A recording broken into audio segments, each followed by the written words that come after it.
तो विक्रमी संवत के दो नाम और होते हैं, एक तो मालव संवत और एक कृत संवत। क्या क्या बोलो देखिए, मालव संवत और कृत संवत। विक्रमी संवत के महीनों के नाम बोलो देखिए, जितने जिसको याद है। चैत्र, वैशाख, ज्येष्ठ, आषाढ़, श्रावण, भाद्रपद, आश्विन, कार्तिक, मार्गशीर्ष, पौष, माघ और फाल्गुन। पौष और माघ का महीना होता है तब कौन सा अंग्रेजी कैलेंडर क्या चल रहा होता है? जनवरी। क्या चल रहा होता है?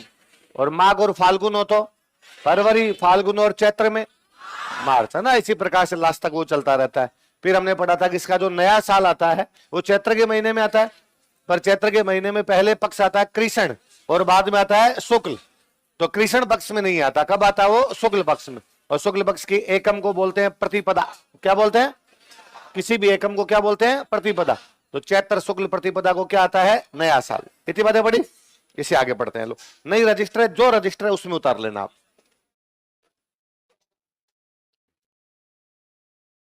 अब सुनना, देखो बात। हमने पढ़ा था कि पहला महीना कौन सा होता है? चैत्र। पहला महीना कौन सा होता है? चैत्र। चैत्र में पहले पक्ष कौन सा आता है? कृष्ण। कृष्ण के बाद पक्ष कौन सा आएगा? शुक्ल। और शुक्ल की एकम को हमने कहा कि क्या शुरू हो जाता है? नया साल। मतलब कैलेंडर की शुरुआत, कैलेंडर यहां से शुरू हो जाएगा। 2 और 3 तारीख को इसमें आती है गणगौर। क्या आती है? मतलब महीना कौन सा? चैत्र। पक्ष कौन सा? शुक्ल। तिथि कौन सी? 3 का दो या तृतीया का दो, उसको क्या आ जाएगा? आपकी गणगौर। त्योहार आ गया। गणगौर बड़ा त्योहार होता है। अब नीचे 15 दिन और आएंगे, चौथ, 5, छठ और आएंगे। इनमें कोई त्योहार नहीं है। इसके बाद है वैशाख, उसमें कोई त्योहार नहीं है। इसमें कोई त्योहार नहीं है। इसमें कोई त्योहार नहीं है। श्रावण में वापस आएगा कृष्ण पक्ष, डार्क फोर्टनाइट, कोई त्योहार नहीं है। फिर आएगा ब्राइट फोर्टनाइट, शुक्ल पक्ष, 1, 2 और 3। 3 को आएगी छोटी तीज। क्या आएगी? छोटी। इसके बाद में भाद्रपद, उसमें खूब सारे त्योहार है। आश्विन, उसमें खूब सारे हैं। कार्तिक, उसमें खूब सारे त्योहार है। कुल मिलाकर आप यूं समझिए कि गणगौर, गणगौर के बाद खाली।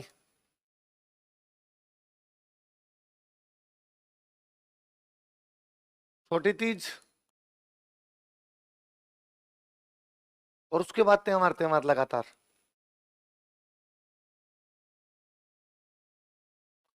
अब कहने को तो पहला महीना कौन सा? चैत्र। उसमें त्योहार कौन सा था? गणगौर। पर उसके बाद में त्योहार आने क्या हो गए? बंद। वापस त्योहार आने कब से शुरू हुए?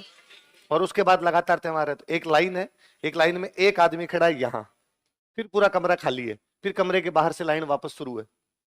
फिर लोगों ने कहा कि ये जो है इसको यहां ले आओ, जिसको आपने पहला मान रखा है इसको नीचे ले आओ, तो ये क्या हो जाएगा? लास्ट। फिर लगातार हो जाएगा, तो लाइन तो कंप्लीट हो। तो इसका मतलब त्योहार लगातार कब से आने शुरू होते हैं? खत्म कहां पे हो जाते हैं? कहने को तो पहला महीना कौन सा है? चैत। और चैत में आता है गणगौर, और उसके बाद त्योहार आते नहीं है। इसलिए हमने ये मान लिया कि त्योहारों की शुरुआत कहां से हो? छोटी तीज से। छोटी तीज कौन से महीने में आती है? श्रावण। और त्योहारों की समाप्ति कहां पर जाके हो? गणगौर। और गणगौर कौन से महीने में आती है? भले ही वो महीना चैत्र है, पर वो त्योहारों की क्या कर देता है? समाप्ति। श्रावण भले ही महीना 5वां आता हो, लेकिन वहां से त्योहारों की क्या होती है? आई बात समझ में? इसलिए गांव में बड़ी साधारण भाषा में बोल देते हैं कि तीज त्योहार बावड़ी ले डूबी गणगौर। बावड़ी मतलब होता है वापस लाना। बावड़ी मतलब क्या होता है? सुनना, देखना, वापस। एक शब्द होता है बावड़ी।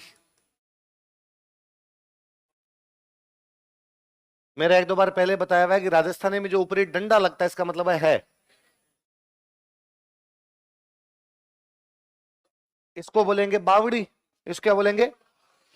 जब हम कहते हैं बावड़ी, इसका मतलब एक ऐसा कुआं जिसमें नीचे उतरने के लिए सीढ़ी है। जब हम कहते हैं बावड़ी, इसका मतलब है कि कोई आदमी दूर चला गया, वापस बुलाना। है ना। गांव के अंदर कोई दूर चला जाता वापस बुला कहते बावड़ जा, बावड़ जा मतलब वापस आ जा। तो त्योहार दूर चले जाते हैं, तीज उनको वापस बुलाती है, इसलिए हमने कहा तीज तीज त्योहारों को बुलाती है। ले डूबी और गणगौर के साथ त्योहार क्या हो जाते हैं, डूब जाते हैं, क्योंकि गणगौर का हम विसर्जन करके आते हैं तालाब के अंदर। तो जैसे गणगौर का विसर्जन किया, त्योहार क्या हो गए, डूब गए। फिर त्योहार कई दिन तक आते नहीं है, फिर त्योहारों को वापस कौन बुलाती है। इसलिए क्या क्या कहावत बनी, जयपुर की छोटी तीज प्रसिद्ध है, छोटी Teej of Jaipur is famous.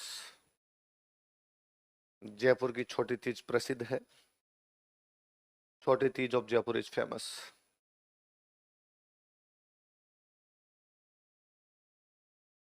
अब ये शुक्ल पक्षी चलने देना, एक लाइन छोड़ के या दो लाइनें छोड़ के आगे लिख लो पूर्णिमा। तृतीया का त्योहार हो गया, अब अगला त्योहार पढ़ेंगे, वो कब आता है अपना, पूर्णिमा। और हम सब जानते हैं श्रावण की पूर्णिमा को आती है रक्षाबंधन।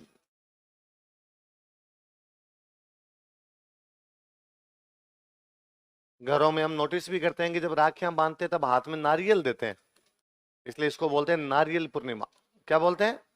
तो आपसे कोई ये नहीं पूछेगा कि रक्षाबंधन कब आती है, तो आपसे ये पूछेंगे नारियल पूर्णिमा कब आती है, तो याद रह जाएगा।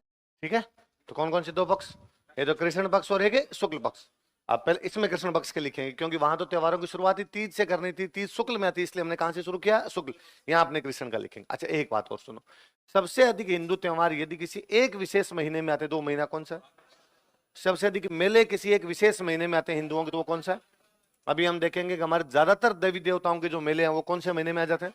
तो गांव में तो मम्मी ने कहती है कि भाद्रो महीनो मोटो महीनो है, कि भादवे का महीना बड़ा महीना है। अब इसकी तृतीया लिखते हैं, अब महीना बड़ा है तो इसकी तृतीया बड़ी होगी, तो बड़ी तीज।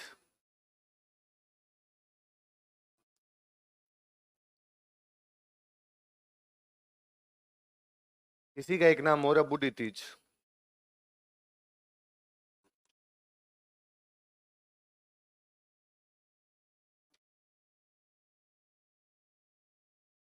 भादवे के महीने में बादल ज्यादा काले काले से दिखाई देते हैं, इसलिए इसको बोलते हैं कजली तीज।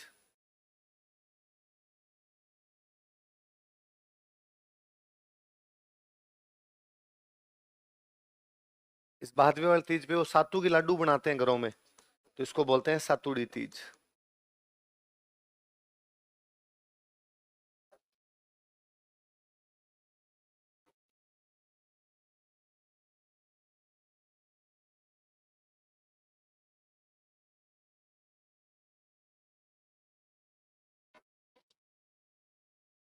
तो सावन वाली तीज को तो क्या बोलते हैं, छोटी तीज, और भादवे वाली तीज को क्या बोलते हैं, बड़ी तीज।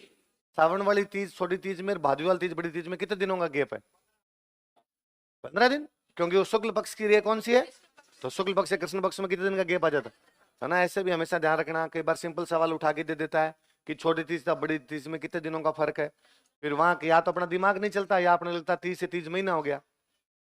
नहीं महीना नहीं है, वो शुक्ल पक्ष की रे कौन सी है, कृष्ण पक्ष। अच्छा छोटी तीज कहाँ की फेमस है, ये फेमस है बूंदी की, लिखो। बूंदी की बड़ी तीज प्रसिद्ध है, बड़ी Teej of Bundi is famous. Bundi की बड़ी तीज प्रसिद्ध है,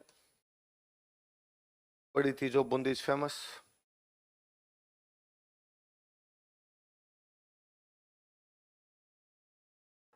अब इसके बाद छठा दिन बोलते हैं षष्ठी।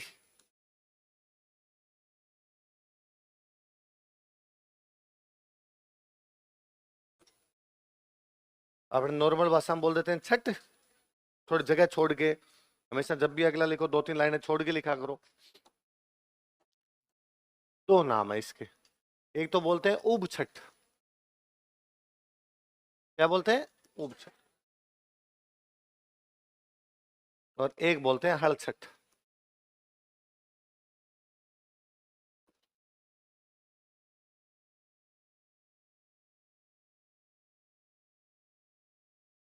दोनों नाम लिख लो, बताओ क्या क्या है।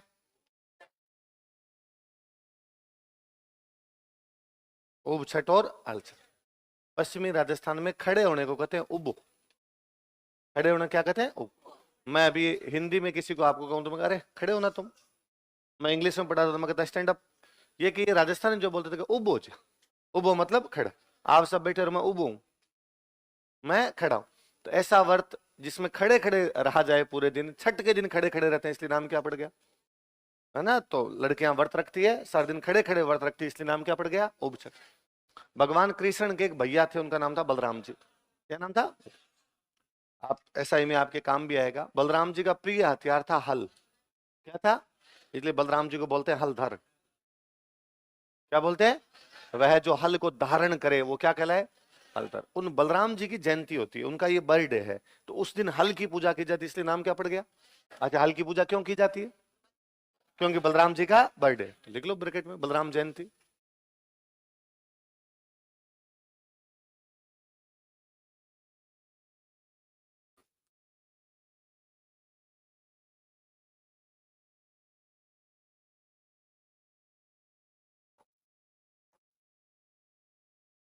बलराम जयंती लिख लिया। अब बलराम जी कौन थे?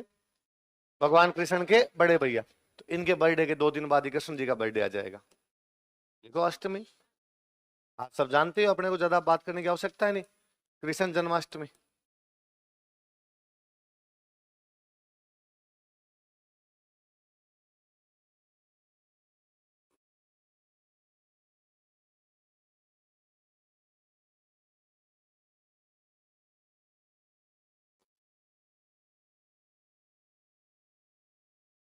अष्टमी के दिन क्या आता है? कृष्ण जन्माष्टमी।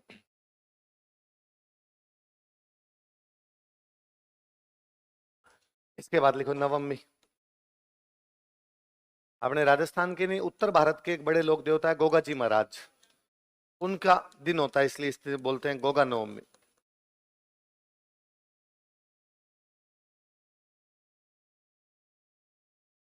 बच्च बारस किसकी पूजा करेंगे? लिख लो।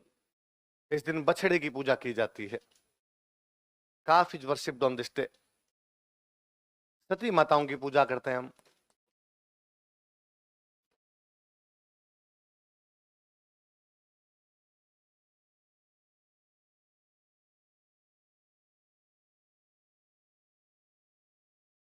सती अमावस्या।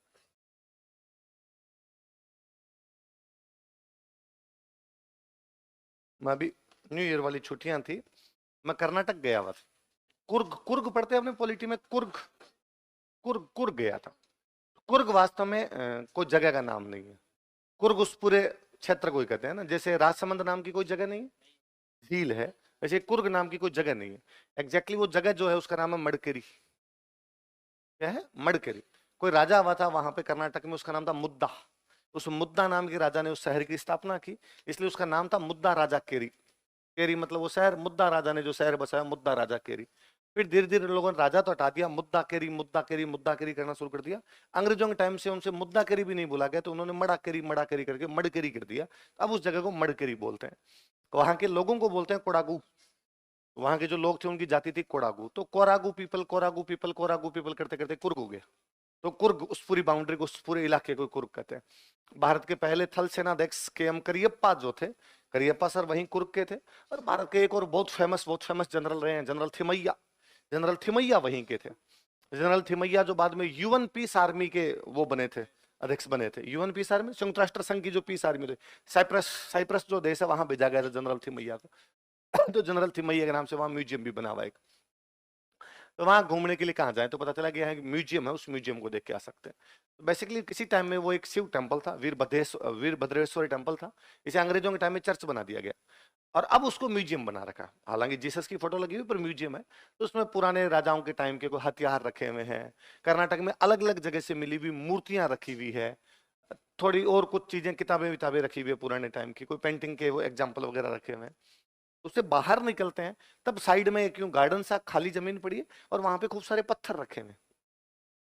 ज्यादातर जो जनता थी वो म्यूजियम में जा रही थी, वहां से बाहर आ रही थी म्यूजियम में। मुझे लगा यार इधर वाला भी देख लेना चाहिए, तो हम उधर भी घूमने के लिए चले गए। तो खूब सारे पत्थर हैं, वो सारे पत्थर है सती माता के। सती स्टोन है, कि कोई महिला सती हुई थी तो उसके ऊपर वो स्टोन लगाए गए थे। फिर वो कर्नाटक वालों ने सारे इकट्ठे करके एक साथ वहां रख दिए। तो लिखे हुए हैं 16वीं शताब्दी की एक सती का स्टोन, 17वीं शताब्दी की एक सती का स्टोन, 18वीं शताब्दी की एक सती का स्टोन।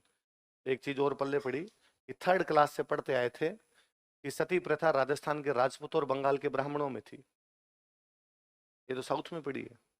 इतने सारे सती स्टोन तो एक छोटे से मंदिर में है, जो सारे इकट्ठे तो कर पाए नहीं होंगे, तो सब जगह ही थी और अलग अलग रूप के अंदर थी, अपने यहाँ अलग प्रकार से, उनके अलग प्रकार से, सब जगह थी, क्योंकि जहां युद्धकालीन समाज रहा था ना, वहां इस प्रकार की चीजें हुई थी।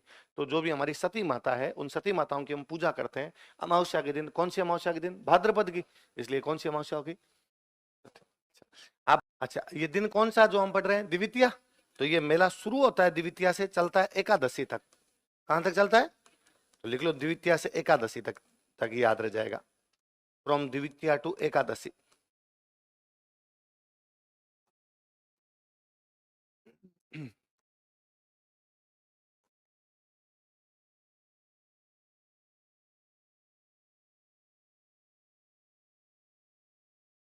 कब से कब तक चलता है?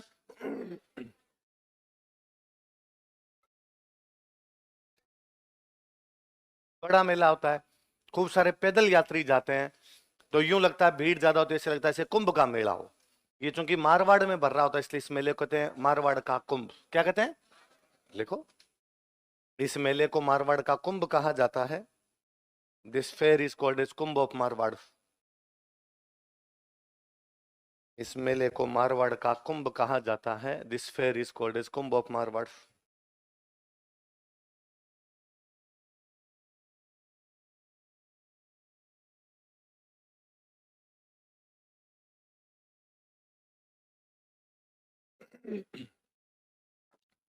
क्या कहते हैं इस मेले को? मारवाड़ का कुंभ कहा जाता है। द्वितीया को पश्चिमी राजस्थान में बाबा रामदेव का मेला लग रहा होता है। ठीक इसी समय पूर्वी राजस्थान में धौलपुर में एक मेला लग रहा होता है, बाबू महाराज का मेला। कौन सा होता है? इसी के नीचे लिख लो, बाबू महाराज का मेला धौलपुर।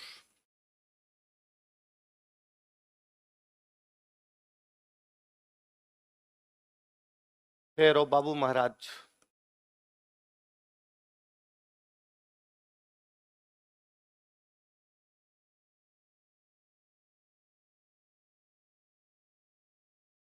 तो बाबू महाराज का मेला कहां पर होता है? तो राजस्थान का ठेठ पूर्वी राज्य, जो सॉरी पूर्वी जिला जो है, वहां पर मेला होता है बाबू महाराज। और ठेठ पश्चिमी जिला जो होता है, वहां पर क्या होता है? मतलब एक तरफ है बाबू और एक तरफ है बाबा, है ना, एक तरफ बाबा रामदेव और एक तरफ कौन से है? बाबू महाराज। याद रह जाएगा। ये गणेश जी का बर्थडे,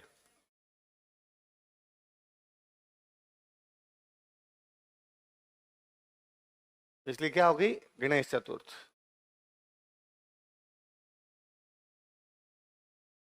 ये शिव जी का बर्थडे भी है। दोनों बाप बेटे का बर्थडे सेम दिन ही आ गया, शिव चतुर्थ। तो सेलिब्रेट अलग अलग करना पड़ता है, क्योंकि शिव जी के दोस्त थोड़े अलग टाइप के हैं। कहते हैं चौथ का चांद देखना नहीं चाहिए, चौथ का चांद देखो तो आप पे कलंक लग जाता है, इसलिए इसको बोलते हैं कलंक चतुर्थी। ऐसा कहते हैं कि भगवान कृष्ण ने एक बार चौथ का चांद देख लिया था, तो उन पर आरोप लगा कि उन्होंने स्यमंतक मणि चुरा ली। कौन सी मणि चुरा ली? स्यमंतक। और अपनी भाषा में इसी चौथ को बोलते हैं चतरा चौथ। चांद ने चतुराई दिखाई नहीं, इसलिए नाम क्या पड़ गया? चतरा चौथ। तो चार नाम बताओ दे, क्या क्या नाम है? गणेश चतुर्थी, शिव चतुर्थी, कलंक चतुर्थी और चतरा। चौथ एक साल में 24 आती है। एक साल में कितनी चौथ आती है भाई? महीने 12, तो 12 कृष्ण पक्ष की और 12 ही शुक्ल पक्ष की, तो कितनी हो गई? 24। शुक्ल पक्ष में केवल एक ही चौथ आती है, गणेश चतुर्थी। इसके अलावा कोई भी चौथ कभी भी शुक्ल पक्ष में आएगी, ऐसा मानते हैं कि शुक्ल पक्ष का जो चौथ होती है उसके चांद को देखना नहीं चाहिए। अब यदि शुक्ल पक्ष की चौथ हम सेलिब्रेट करेंगे और कोई व्रत करेंगे, तो फिर बिना चांद देखे तो व्रत खुलते नहीं है, तो चांद देखना नहीं, इसलिए हमने कहा शुक्ल पक्ष की चौथ मनानी नहीं। इसलिए शुक्ल पक्ष में एक ही चौथ है, गणेश चौथ। ये गणेश जी का बर्थडे, ये तो आपको मनाना ही पड़ेगा, इसके अलावा शुक्ल पक्ष में कोई भी चतुर्थी आएगी नहीं। तो मान लो कभी एक सवाल आए कि संकट हरण चतुर्थी मनाई जाती है, और अगले चार ऑप्शन दे दे कि आश्विन शुक्ल चतुर्थी, भाद्रपद शुक्ल चतुर्थी, माघ शुक्ल चतुर्थी, कृष्ण माघ कृष्ण चतुर्थी, तो बिना देखे शुक्ल वाले सारे ऑप्शन उड़ा देने हैं। कि शुक्ल पक्ष में चतुर्थी एक ही आएगी, वो कौन सी आएगी? गणेश चतुर्थी। इसके अलावा कभी यदि चतुर्थी पूछी, इसका मतलब कौन से में? कृष्ण के अंदर, उसमें शुक्ल की तरफ तो देखने की आवश्यकता ही नहीं, क्या क्या नाम, चारों नाम बताओ। कलंक, चतुर्थी और चतुर। चतरा चौथ के स्टार लगाओ, क्योंकि अपने इसी नाम से जानते हैं ज्यादातर, चतरा चौथ। ये 2010 के प्री या मेंस का क्वेश्चन था, चतरा चौथ कब मनाई जाती है।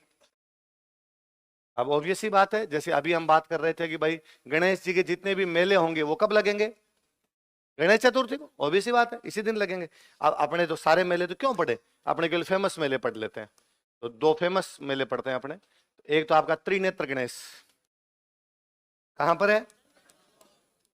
गणेश जी की तीन आंखें, नॉर्मली ये मानते हैं कि तीन नेत्र शिव जी के हैं, और जिस दिन शिव जी अपना तीसरा नेत्र खोल देंगे उस दिन प्रलय हो जाएगी। लेकिन यहां पर वो 3D चश्मा गणेश जी ने ले रखा है।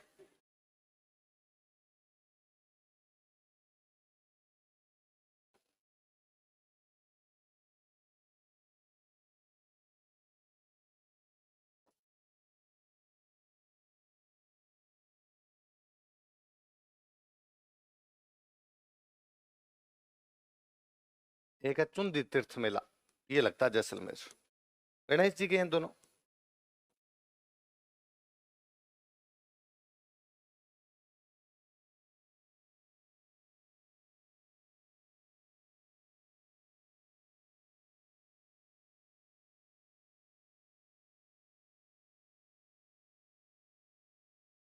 इस दिन सप्तऋषि की पूजा की जाती है। Saptarishi is worshipped on this day.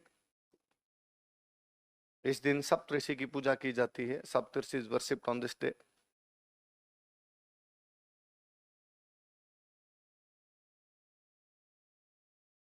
इस दिन सप्तऋषि की पूजा की जाती है, Saptarishi is worshipped on this day.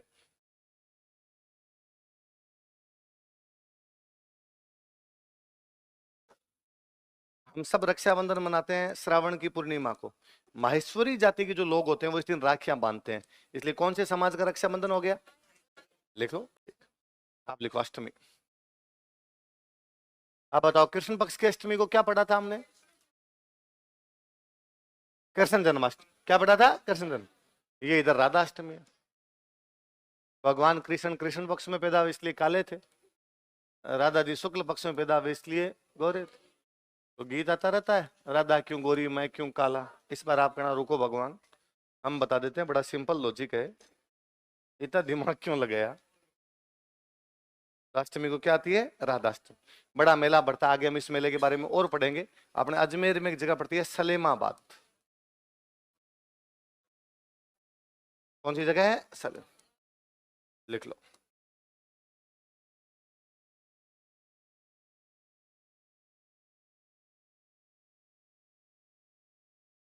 Salemabad, Salemabad कहाँ पे, अजमेर।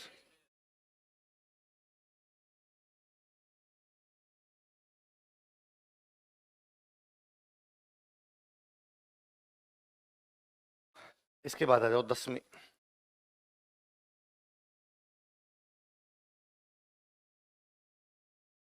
एक और बड़ा मेला भाई अपने राजस्थान का, तेजाजी महाराज का मेला।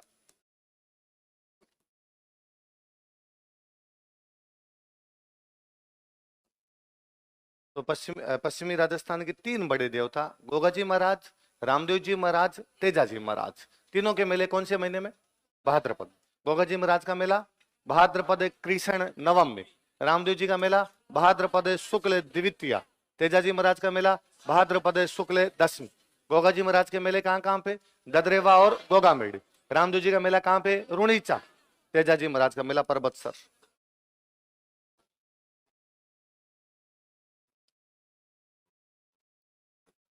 परबतसर नया डिस्ट्रिक्ट हो गया, डीडवाना कुचामन।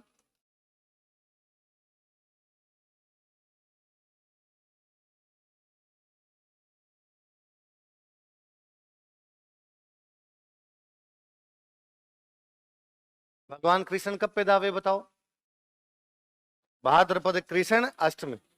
भाद्रपद शुक्ल एकादशी को भगवान कृष्ण को पहली बार स्नान करवाया गया, जल में झुला के लाए उनको, इसलिए जल झूलनी एकादशी। क्या आती है, जल। ये 11 जिसको अपने बोलते हैं ना।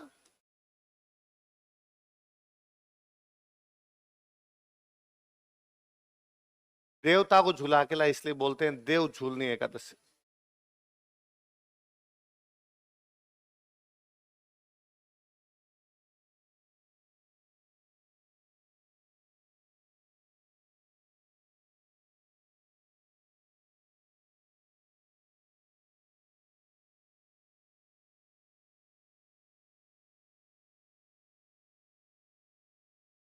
क्या क्या नाम बताओ देखे?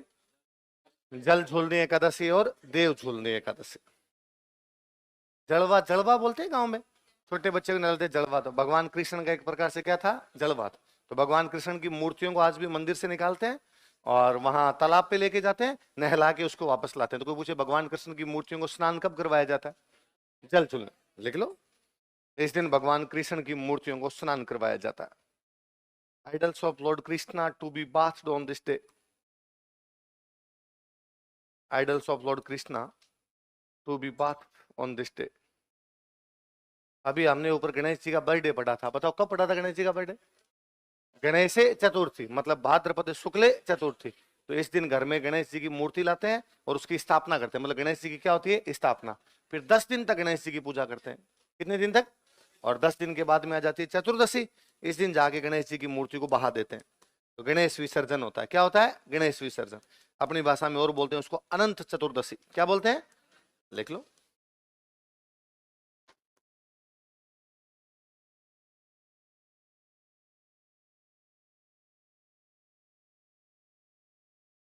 अनंत चतुर्दशी।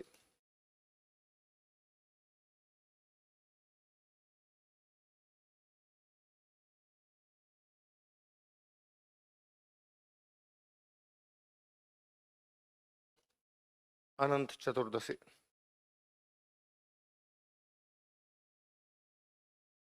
महाराष्ट्र में बड़ा त्योहार होता है, वो बड़े जोर शोर से नारे लगाते हैं, गणपति बप्पा मौर्या, अगले बरस तू जल्दी आ, है ना, अगले बरस फटाफट आ जा, इस बार तो विसर्जन करके आ रहे हैं। देखो, इस दिन गणेश विसर्जन किया जाता है।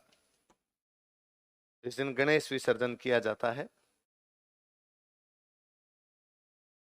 Immersion of Ganesha.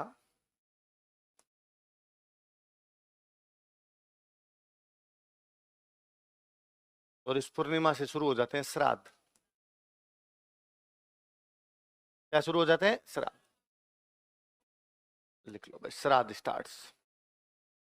श्राद्ध तो समझते हो? हमारे जो पूर्वज ऊपर चले गए, उनको 16 दिन तक खाना खिलाते हैं। कितने दिन तक? 16। इसका मतलब श्राद्ध कितने होते हैं? 16। अब जब पूर्वज ऊपर ही चले गए तो खाना कैसे खिलाएंगे? तो प्रतीक स्वरूप कौवों को किस खिलाते हैं? हम कौवों को छत पे बुलाते हैं और कौवों को वही खाना खिलाते हैं जो उनका पसंद का रहा था। कुल मिला के 16 दिन तक कौवों का आईपीएल है ना। कौवों के मजे लगते हैं यूं, और कौवे क्या नखरे दिखाते हैं भाई साहब इन 16 दिनों में। जनरली कौवा वह पक्षी है जो यदि घर के आंगन में यदि छोटा बच्चा बैठ के रोटी खा रहा है तो कौवा झपट्टा मार के ले जाएगा। इतना चतुर कनिंग वो पक्षी माना जाता है।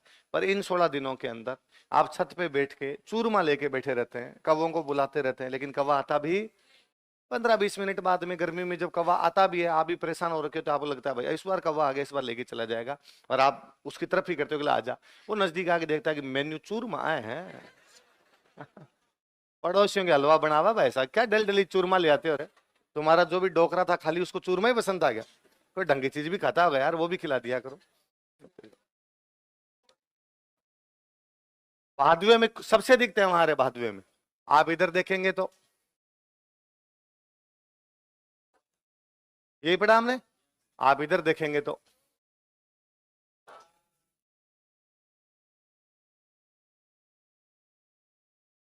है ना, पहले दो मतलब बाबरी बीज, फिर चौथ मतलब गणेश चौथ, फिर पांचम मतलब ऋषि पंचमी, फिर अष्टमी मतलब राधा अष्टमी, दसवीं मतलब तेजा दशमी, 11 मतलब जल झूलनी 11, 14 मतलब अनंत चतुर्दशी, और 15 मतलब पूर्णिमा। पूर्णिमा मतलब क्या हो गया? श्राद्ध। श्राद्ध कितने होते हैं? 16। एक तो हो गया, कितने बच गए? 15। अगला महीना को, अब महीना चेंज हो जाएगा। अगला महीना कौन सा? आश्विन। आश्विन में पहला पक्ष कौन सा आएगा? कृष्ण। कृष्ण पक्ष में कितने दिन आते हैं? 15। मतलब कृष्ण पक्ष पूरा ही किस में जाएगा? आ जाओ।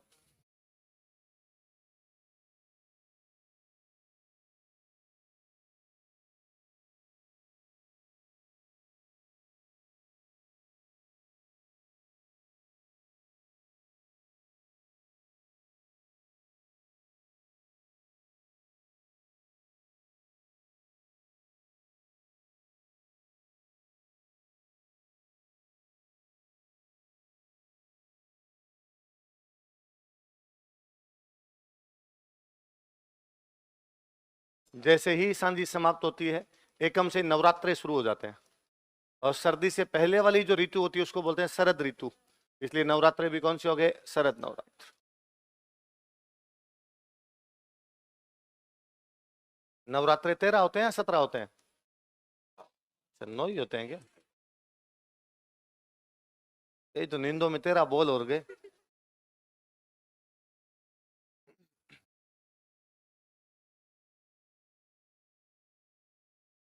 हमेशा ना 9 नवरात्रे होते हैं, नवरात्रों में अष्टमी का विशेष महत्व होता है ना? अष्टमी की हमेशा पूजा होती है। तो ये जो अष्टमी आती है शरद नवरात्रों में, इसको बोलते हैं दुर्गा अष्टमी। क्या बोलते हैं? बंगाल का बहुत बड़ा त्योहार है। बंगाल में 10-10 दिन की छुट्टियां होती है, लोग नए कपड़े पहनते हैं, घरों के अंदर रंग रोगन करते हैं। अपने जैसा कोई विशेष होता नहीं। अपने तो घरों में होम जरूर करते हैं, हवन करते हैं, इसलिए अपने बोलते हैं इसको होमाष्टमी। क्या बोलते हैं? घरों में होम करते हैं, होम को क्या बोलते हैं? हवन। हवन का तो हवन करते हैं, हवन को क्या बोलते हैं? होम। अपने होम में होम किया जाता है। जो घर में होम करते हैं तो होम में होम है। अपने हो गया होमाष्टमी। क्या हो गया? होमाष्टमी।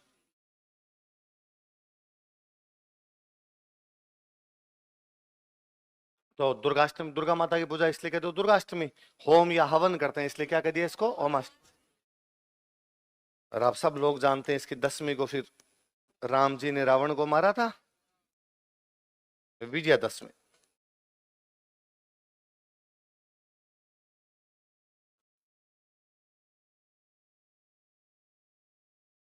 या हम अपनी भाषा में एक नाम और लेते हैं इसका, दशहरा।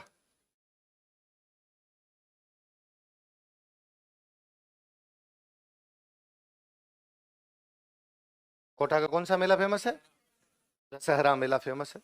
अच्छा, कोटा में इसको शुरू करने वाले थे माधो सिंह। कौन थे? माधो सिंह। कोटा के जो संस्थापक थे, कोटा में जो पहले राजा बने थे स्वतंत्र रूप से, वो कौन थे? माधो सिंह। तो भी सी बात है, माधो सिंह के टाइम में फेमस हो गया, शुरू हो गया था वहां पर। और ये बड़ा जो आज मेला लगता है, इसको फेमस करने वाला राजा उमेद।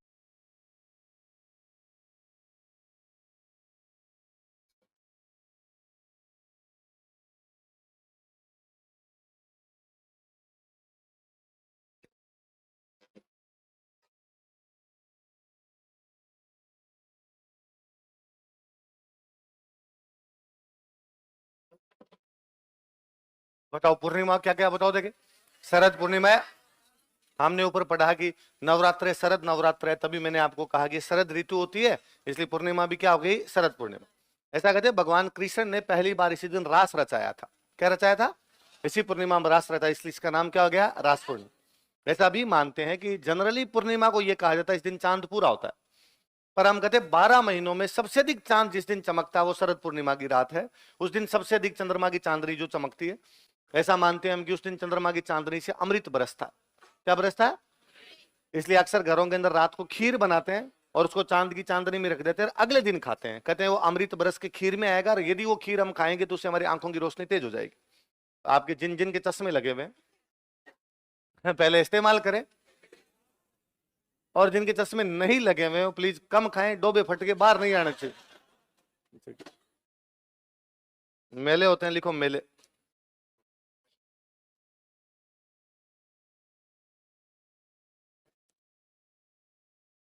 एक लिखो मारवाड़ या मांड महोत्सव।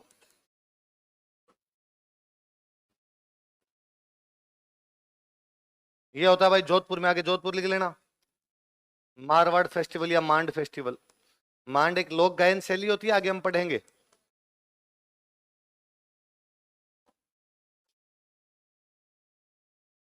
और एक होता है मीरा महोत्सव, ये होता है चित्तौड़ में, मीरा फेस्टिवल।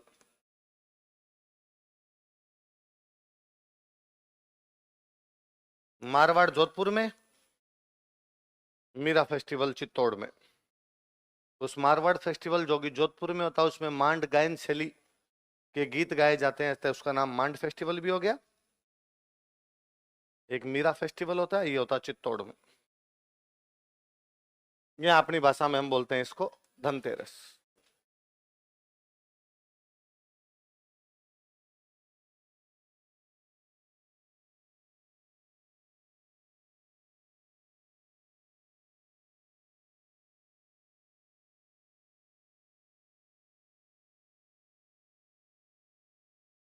धनवंतरी जयंती है, क्या है? धनतेरस। ऋषि धन्वंतरी वे, अभी हम समुद्र मंथन की बात कर रहे थे, कहते हैं समुद्र मंथन में ऋषि धन्वंतरी जब निकले थे तब उनके हाथ में कलश था। क्या था? कलश। कलश में धातु थी, कलश में धातु, सोना चांदी हीरे मोती, धातु मेटल होती है, मेटल। इसलिए कहा गया इस दिन धातु खरीदनी चाहिए, इस दिन धातु खरीदनी चाहिए। अब धातु सोना चांदी तो महंगी आती, पहले गांव के अंदर इस दिन बर्तन खरीद के लाते, स्टील के बर्तन खरीद के लाया करते थे, भाई इस दिन बर्तन खरीद लिए जाने चाहिए। फिर लोगों के पास जैसे जैसे पैसा आया चीजें बढ़ने लग गई, तो आजकल गाड़ियां खरीद लेते हैं, है तो धातु की तो गाड़ियां खरीद लेते हैं। बाकी बेसिक उसका ये था कि इस दिन क्या खरीदी जानी चाहिए? धातु, धातु खरीदी जानी चाहिए, तो धातु खरीदते थे। तो नाम ही क्या पड़ गया उसका? धनतेरस। ऋषि धन्वंतरी हमारे उपचार के देवता हुए, दवाइयों के देवता, औषधि के देवता हुए। इसलिए यदि आप कभी एसएमएस हॉस्पिटल जाए, ना जाना पड़े, सौ सलाम महाराज, निरोगे रहो आप। और यदि कभी जाना पड़े तो आप जैसे उसमें घुसोगे, उसके राइट हैंड साइड में पहला डिपार्टमेंट, उसका नाम है धन्वंतरी विभाग। धन्वंतरी डॉक्टर साहब हुए थे अपने किसी टाइम के। अगला लिखो, चतुर्दशी। दिवाली से ठीक एक दिन पहले, है ना, अगले दिन तो दिवाली आई जाती है, तो दिवाली से ठीक एक दिन पहले कहा गया नालो रहे, थोड़ा रूप चमका लो, इसलिए नाम पड़ा रूप चतुर्दशी। क्या नाम पड़ा? रूप चतुर्दशी। धनवंतरी जयंती या धनतेरस, और अगले दिन आ गई रूप चौदस, और फिर अगले दिन आ जाएगी आपकी दीपावली।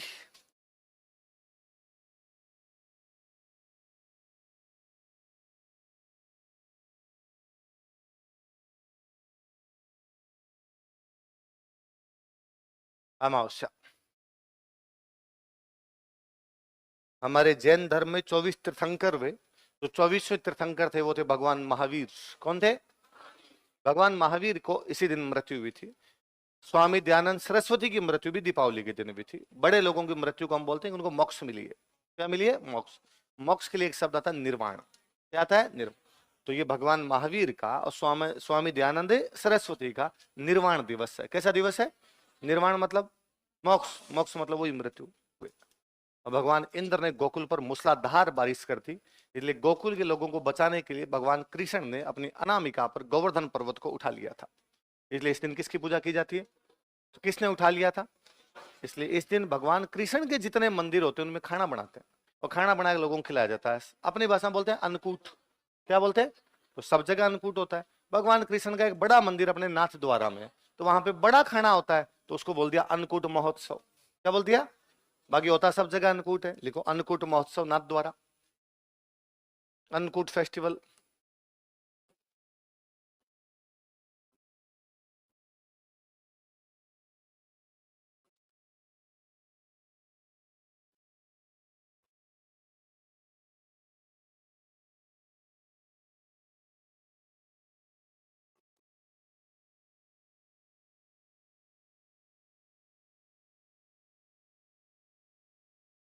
अन्नकूट महोत्सव कहां पर होता है?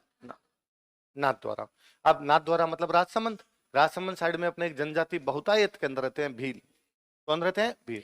इसमें भील जनजाति बढ़ चढ़कर भाग लेती है। लिखो क्या बोलते हैं? प्रबोधिनी। एक इस दिन तुलसी जी की पूजा की जाती है, इसलिए इसको बोलते हैं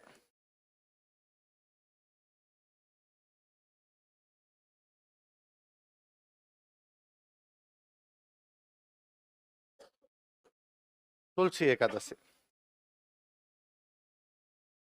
तो बताओ कौन कौन सी है? बताओ देखें। देवउठनी एकादशी, प्रबोधिनी एकादशी और तुलसी, तुलसी एकादशी। अच्छा, हमारी ये कहानी है कि राजा बलि जो थे, राजा बलि बड़े दानवीर व्यक्ति वे। एक बार उन्होंने पूरी धरती जीत ली, पूरा आसमान जीत लिया। अब वो स्वर्ग पर आक्रमण करने वाले थे। स्वर्ग के राजा कौन? इंद्र। इंद्र भगवान विष्णु के पास गए, मुझे बचाओ। भगवान विष्णु एक छोटे से ब्राह्मण का रूप धारण करके आए, राजा बलि से 3 पेर जमीन मांगी। कितनी जमीन मांगी? राजा बलि ने कहा ले लो साहब, कहीं से भी ले लो, पूरी धरती मेरी, पूरी आसमान मेरा। भगवान विष्णु ने अपना विराट रूप प्रदर्शित किया। पहले पैर में नाप दी धरती, दूसरे पैर में नाप दिया आसमान। राजा बलि को, राजा बलि तीसरा पैर कहाँ रखा जाए?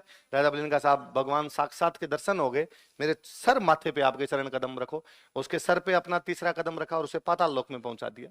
पर भगवान विष्णु राजा बलि से बड़े प्रभावित हुए कि मांग राजा बलि मांग, पूरा राज्य मुझे दान किया, जो मांगेगा मिलेगा। और राजा बलि ने कहा कि भगवान, जिसने साक्षात परम पिता परमेश्वर को देख लिया हो, उसके जीवन में फिर किसी प्रकार की आकांक्षा, इच्छा, लालसा बचती फिर भी यदि आप मुझे देना चाहते हो तो भगवान वरदान दीजिए कि अब जब मैं पाताल लोक में रहूंगा तो आप मेरे साथ रहेंगे। भगवान फंस गए। भगवान ने कहा तथास्तु। तो फिर राजा बलि और भगवान विष्णु ने पाताल लोक में 2 BHK किराए पे लिया। वैकेंसी आई हुई थी, उन्होंने ग्रुप स्टडी, सेल्फ स्टडी करनी शुरू की। ये बात माँ लक्ष्मी को पता चली। भगवान विष्णु वैकुंठ लोक में नहीं पधारे, माँ लक्ष्मी पाताल लोक में गए। राजा बलि को जाकर, राजा बलि, भगवान विष्णु को वापस भेजो, वैकुंठ लोक में आवश्यकता है। राजा बलि ने कहा, हे माते लक्ष्मी, जब आप स्वयं पधारे हो तो आप इनको लेकर जा सकते हैं, पर आप मुझे वरदान दीजिए कि वैकुंठ लोक में भगवान विष्णु 8 महीने तक रहेंगे, बाकी 4 महीने मेरे पास रहेंगे। कहते हैं वो आषाढ़ की एकादशी को भगवान विष्णु पाताल लोक में जाते हैं, कार्तिक एकादशी को वापस वैकुंठ लोक के लिए पधार जाते हैं। तो आषाढ़ से कार्तिक के बीच में 4 महीने होते हैं। इसमें हम कहते हैं देवता सो गई, देवता सो गए, इसलिए शुभ काम सारे क्या हो जाते हैं, बंद, आचार संहिता लागू। किसी प्रकार का कोई शुभ काम होता, प्रैक्टिकल बात ये 4 महीने बारिश के, 4 महीने खेती का काम है। जब तक खेती का काम कंप्लीट नहीं होगा शादी ब्याह करेंगे कैसे? कार्तिक एकादशी तक हम उस खेती के काम सल्टा देते हैं सारे से, दिवाली के बाद में फसलें कटकुटा जाएगी, अब रुपए आ गए, अब काम किए जाए। तो ये देवउठनी एकादशी है, प्रबोधिनी एकादशी है। तुलसी माता लक्ष्मी का प्रतीक है। भगवान विष्णु वापस लक्ष्मी जी के पास जाते हैं, इसलिए क्या है, तुलसी एकादशी। हमारे पुष्कर वाला मेला इस दिन शुरू हो जाता है, लिखो। इस दिन खूब सारे मेले होते हैं। हमने पढ़ा कि पुष्कर मेला शुरू कब हो जाता है, एकादशी। कब शुरू हो जाता है, एकादशी। उसका चरम इसी दिन होता है। इसी दिन बीकानेर में कपिल मुनि का एक मेला लग रहा होता है। कपिल मुनि का आश्रम जहां कोलायत में, वहां मेला लग रहा होता है। इसी दिन सवाई माधोपुर में एक जगह जहां पर 3 नदियां मिलती है आकर, रामेश्वरम, चंबल, बनास और सीप।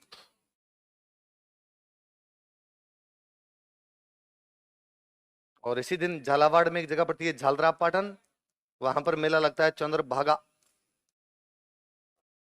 चंद्रभागा मेला कहां पर लगता है, झालरा पाटन। झालरा पाटन कहां पर है, झालावाड़।